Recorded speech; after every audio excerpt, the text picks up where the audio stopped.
In this video, we are going to discuss counters. Specifically, we will focus on asynchronous counters, also known as ripple counters, and their timing analysis.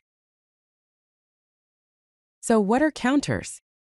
Counters are sequential circuits that generate a specific sequence of binary states in response to clock pulses.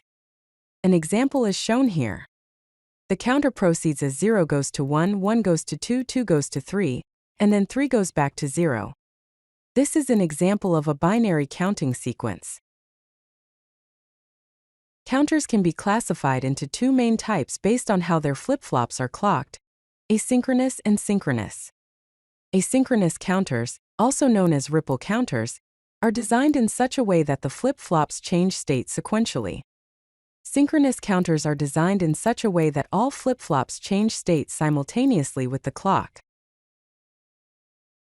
Let's dive deeper into asynchronous counters. In an asynchronous counter, the output of one flip-flop serves as the clock input to the next flip-flop. Because of this particular mode of operation, they are also called ripple counters because the changes ripple through the circuit. Here's an example of a 2-bit ripple counter circuit.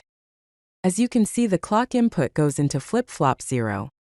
Flip-flop 0 is of JK type, and the output of the flip-flop 0, that is, Q0, connects to flip-flop 1's clock input. Flip-flop 1 is also a JK type flip-flop. The output of flip-flop 1 is Q1.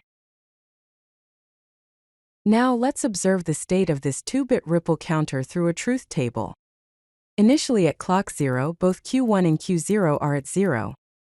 At clock 1, Q1 is 0 and Q0 is 1. At clock 2, Q1 is 1 and Q0 is 0. Finally, at clock 3, Q1 is 1 and Q0 is 1. Thus, the binary count proceeds as 0, 0 goes to 0, 1, 0, 1 goes to 1, 0, 1, 0 goes to 1, 1, and finally 1, 1 goes back to 0, 0. Let's discuss timing analysis now. Timing analysis involves the analysis of propagation delays through cascaded flip-flops. Each flip-flop has a propagation delay causing cumulative timing issues. The total delay in an asynchronous counter is calculated by this formula. T total, that is, total delay, equals n multiplied by T sub PD, where n is the number of flip-flops and T sub PD is the propagation delay per stage. Because of this, the maximum frequency is limited by cumulative propagation delays. If you like this video, hit that like button and don't forget to subscribe.